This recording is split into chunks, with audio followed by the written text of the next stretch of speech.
Liminal spaces are creepy. There's no way around that.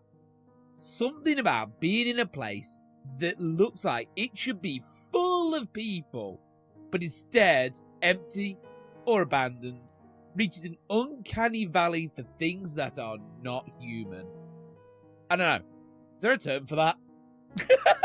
I guess liminal spaces. Is Exit 8 a liminal space?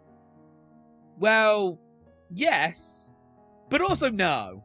See, on the one hand, it certainly feels that way. Wikipedia defines liminal space as liminal spaces are empty or abandoned places that appear eerie, forlorn, and often surreal. Liminal spaces are commonly places of transition, pertaining to the concept of liminality. Now, two things here. Number one, yes, I probably should have looked up what the term liminality actually means. But I'm not here for a deep dive on this game. I guess I am.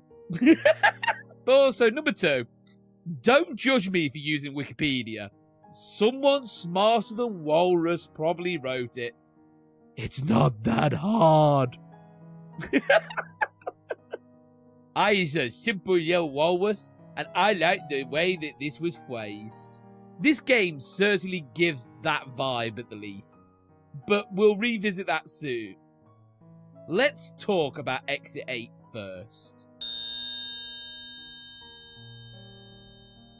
Fair warning, I'm going to do a deep dive into the story, so if you don't want to be spoiled, click to go to the timestamp here. There is none.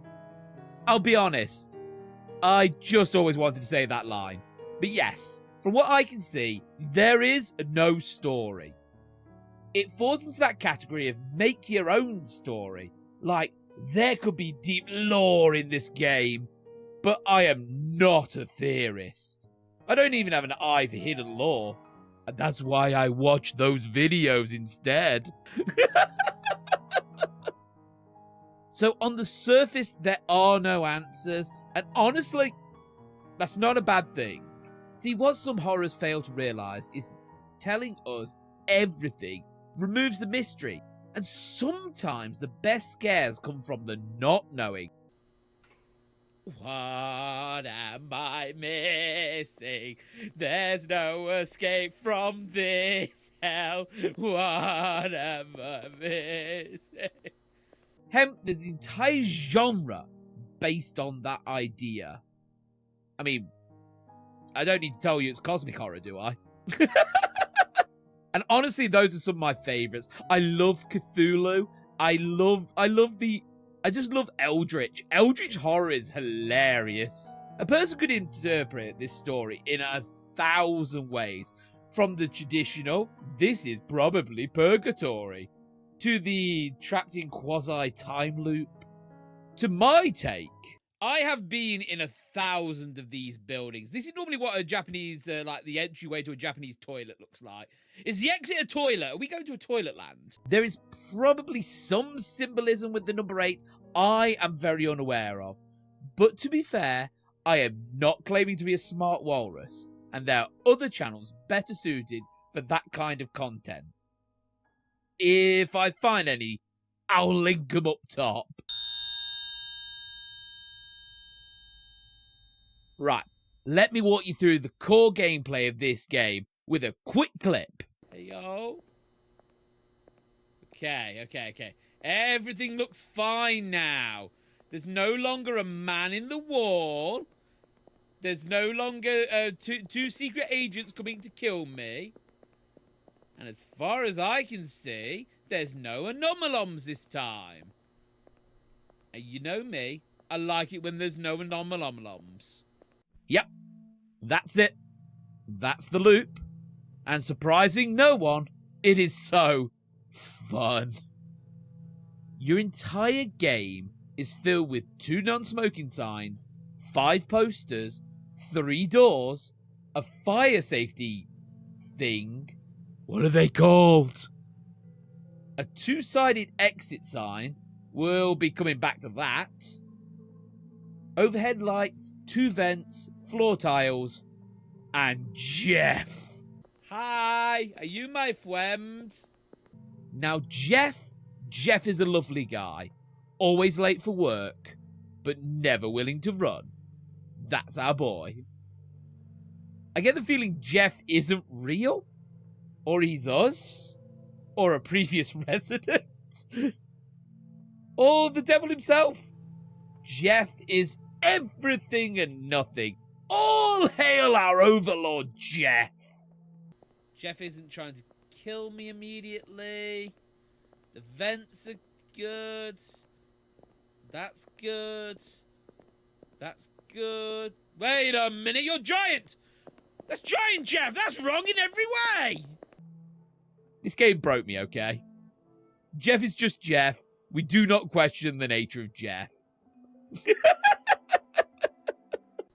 Lovely day. Lovely day for trains, isn't it, Jeff? Yes, it is, Jeff. Oh, Jeff, yes. Welcome to the train station, Jeff. The rules of this world are clearly defined from the first wall, right here. Don't overlook any anomalies. If you find any anomalies, turn back immediately. If you don't find any anomalies, do not turn back. Go out from exit 8. Oh, the door opened. That was an anomaly. I was meant to turn back. Quick guess how long it took me to notice this sign. The definition of madness is to do the same thing over and over again. And according to some people, I'm mad. How many times can we do this in a row? In a row. Can we spawn him in much earlier? How many times can we do this in a row? In a row. There is a non-zero chance that I just died there. If you get the hallway right, the number goes up by 1 until you hit the elusive exit 8. However, on the flip side, if you get it wrong, you reset back to 0. Very simple. So this game is about noticing the small differences in the environment. Some are big and easy to notice. At some point, he's not going to have a face. I am 3,000% convinced that this man, at some point... What up? While others are so small, I didn't notice until I was editing this video. I'm not entirely sure what I'm missing. Like, I'm starting to get the pattern recognition is a big thing here. I don't really know why people classify this as a horror, though. It's a liminal space at best. And others I just missed while having a mental breakdown. What did I miss? I think that's right. The posters all look right, don't they? I think we're fine to move on here. See, most people claim that this here walrus has negative spatial awareness, and this game proved it in ways I'm embarrassed to show. I assume an anomalom's come in. The pictures all look the same. Nothing wrong with the doors. There's no guy directly in front of me trying to eat my soul. Okay. What did I do wrong? I get the feeling it's happened again. Personally, this game made me question all of reality. And for a game that doesn't rely on jump scares, that is the perfect way to do horror. I got fully immersed in this hallway. I felt the dread of never being able to escape. I got terrified of Jeff being the only remainder of humanity that I would ever see, knowing that something had gone wrong if my senpai noticed me. Security camera, is it? Jeff has never paid attention to me in his life. Jeff has never paid attention to me in his life. That's an anomaly if I've ever seen one. Jeff does not care about me. As much as I care about him. And then the horror of having to be so aware that you can no longer tell if you are second guessing yourself. Of never truly knowing if a room is correct or not because you've missed a single clue so many times, you just can't know if you've missed it again, or if the room is correct. It could be anything. I'm blind, okay? I'll admit it. I have no spatial awareness.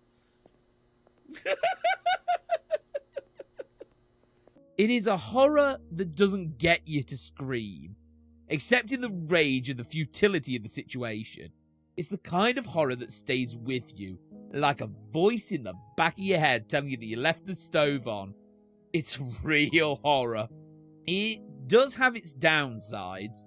The ending leaves a lot to be desired. It works with the mystery of the story, but honestly, I would have preferred more of something. For real this time, if you don't want to be spoiled, go here. I do recommend playing this yourself, so if you don't want to know how it ends, I'll have a chapter and the timestamp here to help. So, my biggest gripe is there is no ending. And I mean, this is how the game ends. Everything looks perfect, which worries me.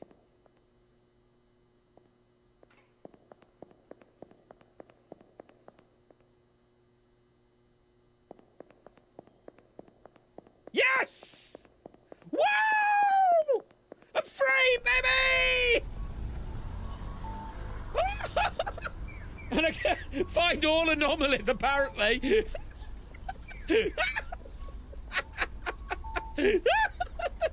That game twisted my sense of logic like there was no tomorrow. I don't think I'll ever look at a room the same again. I'm gonna walk down hallways tomorrow, and I'm now scared that they're all gonna be interlooping. There's gonna be a chef, and everything's gonna go wrong, and my Morris's sanity's gonna slip. And I'm gonna. You may notice my relief that I'm free, but the biggest issue here is that there is a staircase as one of the deaths you can get. I found this really early in the game. That's the staircase, guys. Now, I know that that's a trap, but on the flip side, that's a staircase, guys. And I'll be damned if I'm not trying the staircase just to see what happens.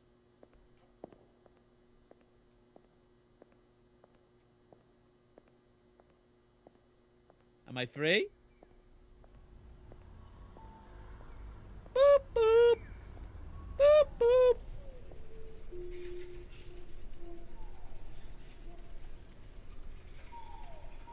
Okay. I got my freedom, guys. Yeah. Aww. The problem is there's so little difference between the scenes that by having a bad end and a good end being the same, you're ultimately robbed of an ending. It works for the game. After all, we're dealing with the great unknown. The escape might not actually be an escape really, but without something extra, it makes the fake out just as real as the actual ending. And then there's the question of why did you struggle for it in the first place?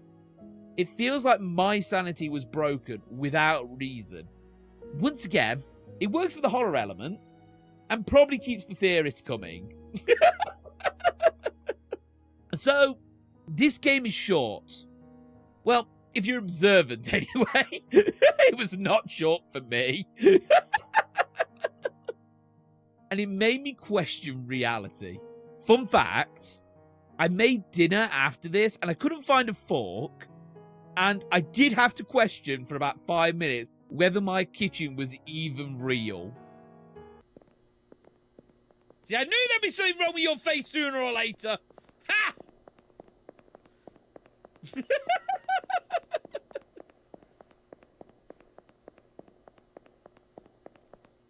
Man, reality sure is breaking down.